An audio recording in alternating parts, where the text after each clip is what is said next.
नमस्कार मित्रों, आपका बहुत बहुत स्वागत हमारे YouTube channel teaching learning event with Anil पर।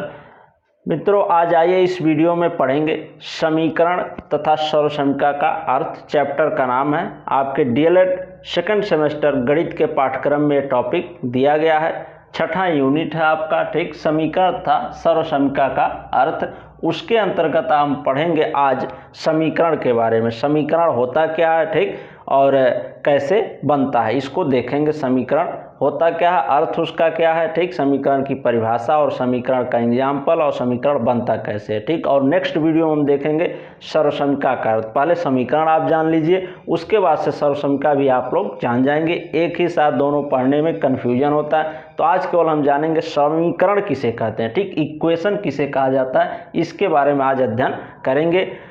वैसे मैं 5वीं यूनिट आपको पढ़ा रहा था, लेकिन कुछ प्रशिक्षु भाई बहन का कमेंट बॉक्स में मैसेज आया कि सर 6वीं यूनिट का भी बताइए सर्वसमीका के बारे में, तो दोनों साथ में पढ़ा दे रहे हैं, ठीक। आपको 5वीं यूनिट का भी वीडियो मिलेगा, उसमें एक टॉपिक और बचा है, ठीक।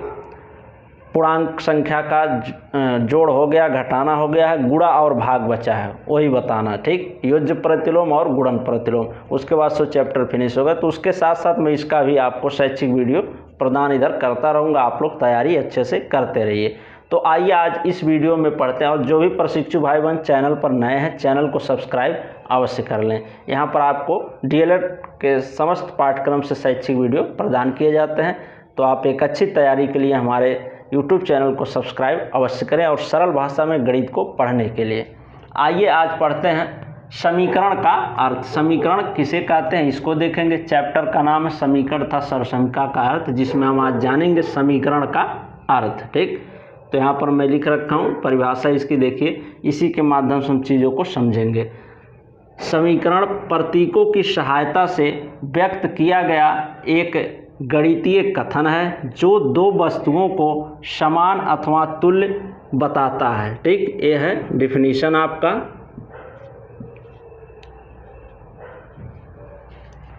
ये डिफिनीशन आपका समीकरण प्रतीकों की सहायता से, समीकरण क्या है, प्रतीकों की सहायता से व्यक्त किया गया एक गणितीय कथन है, ठीक।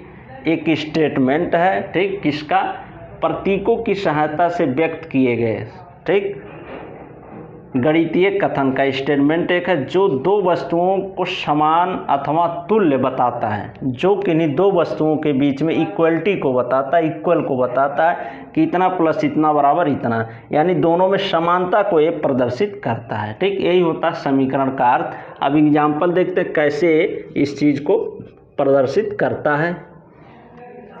तो यहाँ पर आप देख सकते समीकरण प्रतीकों की सहायता से व्यक्त किया गया है। तो प्रतीक गुणा, भाग, जोड़, घटाना और अंकों का चरों के साथ जोड़ घटाना भी हो सकता है। इन्हीं सब चीज़ों को यहाँ प्रतीक के रूप में आप लिख सकते हैं, गुणे के प्लस के रूप में, धन के माइनस के रूप में, ठीक।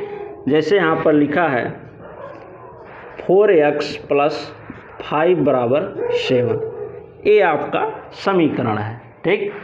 इसको हम समीकरण नाम देते हैं, इसी को समीकरण कहा जाता है। यहाँ पर आप देख सकते हैं इस परिभाषा को ये फॉलो कर रहा है। देखिए, समीकरण प्रतीकों की सहायता से व्यक्त किया है, प्रतीक प्लस माइनस के सहायता से आप इस चीज़ को व्यक्त कर रहे हैं, ठीक। एक गणितीय कथन, एक स्टेटमेंट है कि 4x में +5 ऐड करने पर हमें 7 प्राप्त होता है। एक स्टेटमेंट हो गया, इसी को इक्वेशन समीकरण बोला जाता है, ठीक।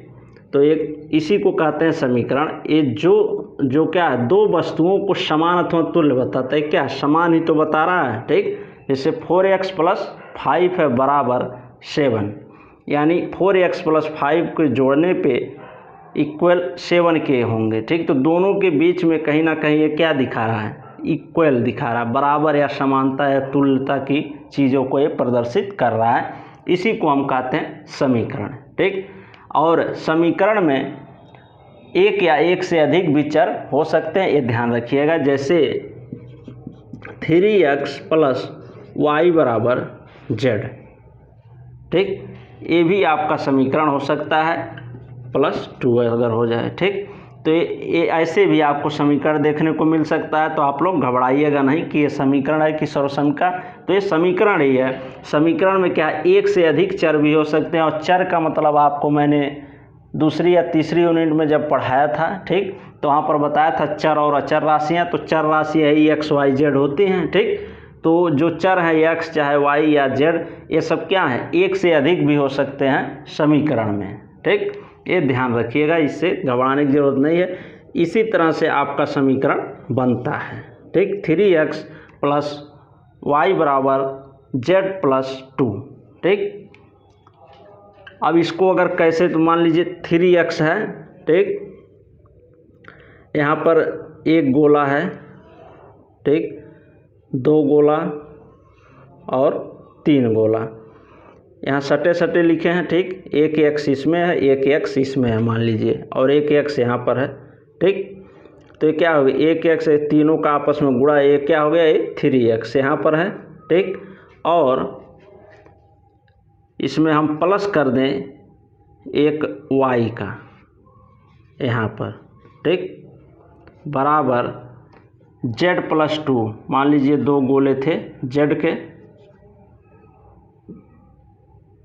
एक z प्लस नहीं 2z नहीं है ना, यहाँ पर 2z अगर किया जाए, 2z और -1 या -2 ही कर दीजिए तब भी सही है। 2z, तो एक z यहाँ पर है और एक z यहाँ पर। ये मैं एक इजी वे में समझाने के लिए आपको प्रयास कर रहा हूँ। एक z यहाँ, एक z यहाँ, अब इसमें से -2 करना है, ठीक। तो ये क्या है, मान लीजिए वस्तुएं हैं, ठीक, कोई चीज़ है 3x है, ठीक, और उसमें एक वस्तु y है, आप ऐड कर दिए, ठीक, और वो बराबर है किसके, 2 z वस्तुओं के, ठीक, योग में से 2 घटाने के बराबर है, ठीक। इसी प्रकार से समीकरण बना है, तो इसी को कहते हैं समीकरण, ठीक। तो समीकरण प्रतीकों की सहायता से व्यक्त किया गया एक कथन होता है जो किन्हीं 2 वस्तुओं के बीच में तुल्यता या समानता को प्रदर्शित करता है। एग्जाम्पल के रूप में जैसे 4x + 5 = 7, यानी ये 2 वस्तुओं का या किसी चीज़ का ये जोड़ है जो 7 के इक्वल है। तो यहाँ पर बराबर की ही चीज़ तो दिखा रहा है, तुल्यता की ही बता रहा है कि ये इसके बराबर होंगे, ठीक। जैसे यहाँ पर, और एक बात और बता दें कि जो समीकरण होता है, समीकरण में जो चर होता है उसका कोई एक विशिष्ट मान होगा जो इसके इक्वल होगा। ये नहीं कि कोई भी संख्या आप x के जगह पर रखेंगे तो 7 आ जाएगा, नहीं, कोई एक ही संख्या होगी जो यहाँ पर आप रखेंगे तो आपको 7 प्राप्त होगा, ठीक। जैसे 4x + 5 = 7 है, तो x का वैल्यू कोई एक विशिष्ट मान होगा, ठीक, जिसको यहाँ पर आप रखेंगे तो आपको 7 प्राप्त हो जाएगा। इसी प्रकार से इसमें भी है, ठीक, इन y x कोई भी एक मान होगा जो एक ही मतलब विशिष्ट मान होता है। प्रत्येक मान के लिए, कई मानों के लिए समीकरण जो होता है संतुष्ट उस चीज़ को नहीं करता, और हमेशा समीकरण में जो होती हैं चीज़ें ए पक्ष और ए पक्ष, इसको कहते हैं, इसको बायां पक्ष बोला जाता है, बायां पक्ष, इंग्लिश में LHS कहते हैं, लेफ्ट हैंड साइड, और इसको बोला जाता है दायां पक्ष, इंग्लिश में इसे कहते हैं RHS, राइट हैंड साइड। समीकरण में दोनों चीज़ें क्या होती है, ये बायां पक्ष और दायां पक्ष इक्वल होता है, ठीक। कोई भी अगर आप x की यहाँ वैल्यू रखेंगे तो यहाँ पर क्या आएगा, जो इधर संख्या रहेगी इस पक्ष में वही इस पक्ष में भी आएगी, बराबर की इस तरफ भी वही संख्या जो रहेगी यहाँ पर भी आनी चाहिए, तभी वो आपका समीकरण सेटिस्फाइड होगा। और जिस मान को, चर के जिस मान को रखने पर वो समीकरण अगले जो इधर पक्ष दिया गया उसके इक्वल आ जा रहा है, वही संख्या उस समीकरण का हल कहलाती है, ठीक। ये ध्यान दीजिएगा, ये भी आपके सिलेबस में है, मैं बहुत ईजी भाषा में इस चीज़ को समझा दे रहा हूँ। जैसे समीकरण का, जैसे 2 कह दिया गया समीकरण का हल है कि नहीं, ठीक, तो यहाँ पर हम 2 रखेंगे x की जगह पर, 4 दूना 8 हो जाएगा, +5 13, तो इसको सेटिस्फाइड नहीं कर रहा, दोनों पक्ष क्या आ रहा है, इक्वल नहीं आ रहे हैं, यहाँ पर 13 आ रहा है, ये 7 है, तो ये क्या हो जाएगा, समीकरण का हल ये जो 2 है ये नहीं होगा, ठीक। और अगर हम 1 रखें और यहाँ पर 2x कर दें, 2x + 5 = 7 अगर रखें, ठीक, तब हम अगर 1 रख रहे हैं यहाँ पर वैल्यू x की, तो 2 का इसमें x में गुणा है तो 2 गुणे कितना हो जाएगा 1, x की वैल्यू 1 रख रहे हैं, 2 एकन्ने 2 प्लस 5 बराबर 7। तो इधर भी देखेंगे तो आप 2 एकन्ने 2 और प्लस 5 2 और 5 कितना हो जाएगा 7। तो दोनों पक्ष क्या आ रहे हैं 7 इधर भी आ जाएगा 7 इधर भी, यानी ये दोनों पक्ष क्या हैं बराबर हैं। ठीक, राइट हैंड साइड और लेफ्ट हैंड साइड दोनों क्या आ रहा है इक्वल, यानी ये समीकरण का हल होगा। एक क्या होगा समीकरण का हल होगा, क्योंकि इसको रखने पर यहाँ x के मान रखने पर इस समीकरण को दोनों पक्ष बराबर आ जाना समीकरण के, इसलिए एक को हम समीकरण का क्या बोलेंगे कि हल है। ठीक, तो मुझे लगता है आप लोग को समझ में आ गया होगा। इसी प्रकार से समीकरण बनते हैं। समीकरण में एक से अधिक चर हो सकते हैं। ठीक, समीकरण का हल वही संख्या होगी जो उन चरों के मानों में रखने पर उस समीकरण के दोनों पक्षों को बराबर कर दे या अगले पक्ष के वो बराबर आ जाए, तब वो उसका हल कहलाती है। और समीकरण में एक से अधिक चर भी हो सकते हैं, जैसे यहाँ पर आप देख सकते हैं 3x + y = 2z - 2, यानी यहाँ पर x है, y है, z है, 3 भी यहाँ पर चर आपको देखने को मिल रहे हैं, एक से अधिक चर, इसीलिए कहा जाता है कि समीकरण में एक से अधिक चर भी हो सकते हैं। ठीक, और समीकरण को बेसिक रूप में होता क्या है, तो यहाँ पर इस परिभाषा के माध्यम से आप जान सकते हैं कि समीकरण प्रतीकों की सहायता से व्यक्त किया गया एक कथन होता है, एक स्टेटमेंट होता है जो दो वस्तुओं को समान अथवा तुल्य बताता है। यहाँ पर इक्वल का चिन्ह हमेशा लगेगा, वो समान अथवा तुल्य बताएगा। ठीक, अब आगे आइए देखते हैं कैसे समीकरण को हम बनाएंगे, फिर समीकरण खत्म होता है। अगले वीडियो में हम लोग सर्वसमीका को पढ़ेंगे। तो आइए देखते हैं समीकरण को बनाना। आइए आगे देखते हैं समीकरण का बनाना। ठीक, अभी आपने जाना समीकरण क्या होता है, उसके बेसिक परिभाषा को जाना और समीकरण का एग्जाम्पल देखा। अब उसी समीकरण को जो इक्वेशन है उसको हम कैसे बनाते हैं बीजगणित में, उसको देखते हैं। ठीक, मान लीजिए आपके पास 50 रुपये थे। ठीक, 50 रुपया हैं, थे नहीं हैं, 50 रुपया हैं, और आपकी मम्मी ने आपको कुछ रुपए और दे दिए। ठीक, और टोटल मिल करके 100 रुपये बन गए। ठीक, आपके पास कितने रुपए थे, रुपए हैं 50 थे या हैं कोई भी मानिए 50 रुपये थे। आपकी मम्मी ने 100 रुपये और दे दिए, तो 100 रुपये और दिए तो आपका घटेगा कि जुड़ेगा, और दे दिए ना तो उसमें आपकी बढ़ जाएंगी चीज़ें। तो एक कुछ रुपए और दे दिए, कुछ इसको x में उसी कुछ को जो है कुछ रुपए और जो दे रही हैं x, और ये दोनों मिला करके 100 आपका हो जा रहा है। ठीक, तो अब पूछा जाए कितने रुपए आपकी मम्मी ने आपको दिया। ठीक, तो इसी प्रकार से इक्वेशन आपका बन जाता है। ठीक, कि आपके पास 50 रुपये थे, आपकी मम्मी ने कुछ रुपया दे दिया। ठीक, और टोटल आपके पास अब 100 रुपये हो गए, तो कितने रुपए आपकी मम्मी ने दिया। ठीक, इसी प्रकार से इक्वेशन को बनाया जाता है और बनता है बीजगणित की भाषा में। ऐसे परीक्षाओं में प्रश्न दे देगा, ठीक, स्टेटमेंट उसको इक्वेशन के रूप में आपको दिखाना रहेगा। तो यहाँ पर आप देख सकते हैं, जैसे आपके पास 50 रुपये थे, आपकी मम्मी ने कुछ रुपए और दे दिए, तो उसी कुछ को हम यहाँ x, y, z कुछ भी लिख सकते हैं। ठीक, तो कुछ को हम मान लीजिए x मान लिए, और टोटल मिल करके बताया गया कि 100 हो जा रहा है, तो कितना रुपया आपकी मम्मी ने आपको दिया, तो यहाँ पर आप आसानी से आप निकाल सकते हैं। टोटल मिल करके तो यहाँ पर बराबर 100 हो जाएगा। यानी यहाँ पर देखिए समीकरण में क्या है, इक्वलिटी, समानता दिखा रहा है कि नहीं, कि इतने रुपए इतने मिल करके बराबर है, यानी समान है किसके 100 रुपये के।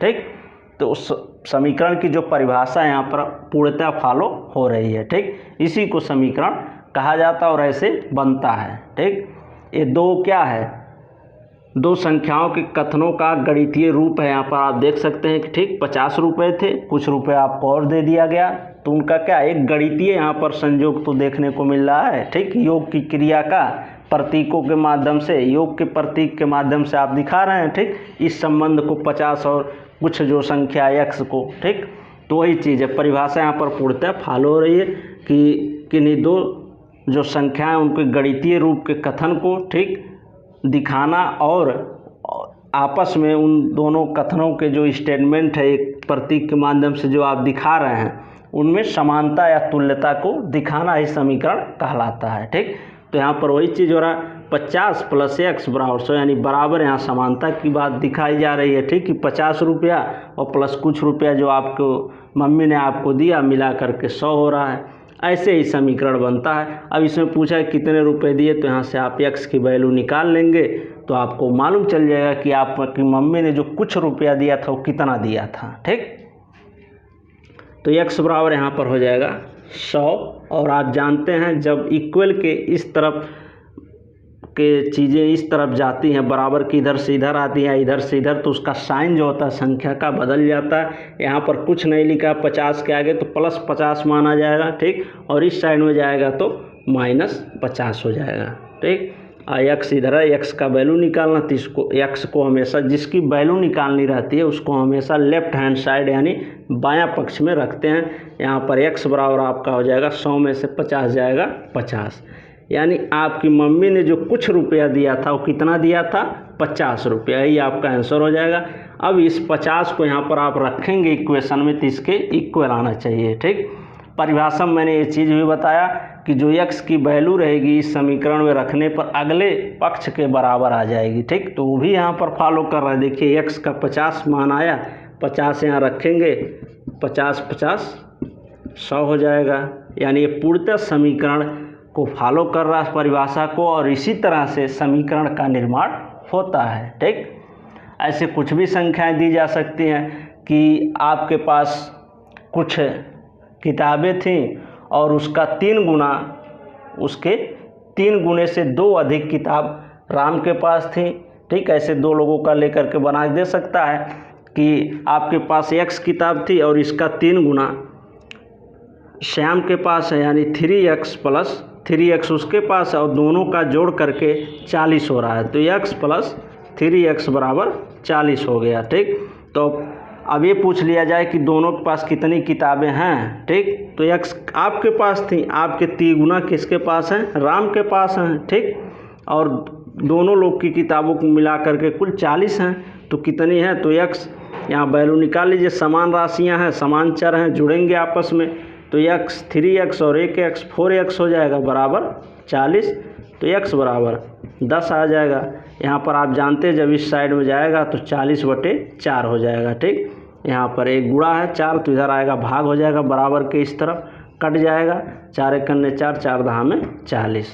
ठीक, इस प्रकार से आपका x का मान 10 आ गया। अब जब ये 10 आ गया तो यहाँ पर आप ये आपकी किताब की संख्या है और ये राम की किताब की संख्या, आप दोनों की संख्याओं को यहाँ से पता कर सकते हैं। आपके पास कितना था, उसके पास कितना था, कि दोनों जोड़ के 40 आ रहा है। ठीक, तो आपके पास कुछ यानी x है, x की वैल्यू 10 आई है, 10 किताब थी और राम के पास 3x थी, आपके 3 गुना, तो इसका 3 गुना कर दीजिए। 10 है, 10 का 3 गुना यानी 10 से 3 से 10 में गुणा हो जाएगा, 3 गुना हो जाएगा बराबर 30 किताबें, यानी राम के पास 30 किताबें और आपके पास 10 किताबें थी, दोनों का मिला करके 40 किताबें थी।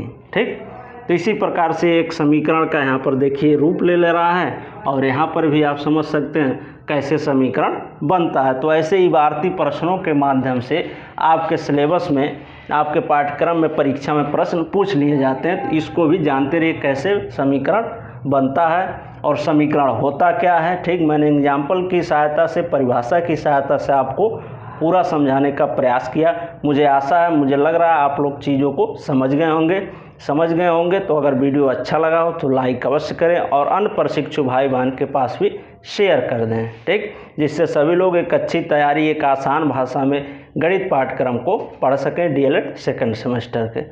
ठीक है मित्रों, तो ऐसे ही शैक्षिक वीडियो प्राप्त करने के लिए आप हमारे चैनल को सब्सक्राइब अवश्य करें और अन्य साथियों को और अन्य ग्रुपों में भी शेयर अवश्य करें। ठीक मित्रों, धन्यवाद। मिलते हैं नेक्स्ट टॉपिक के साथ।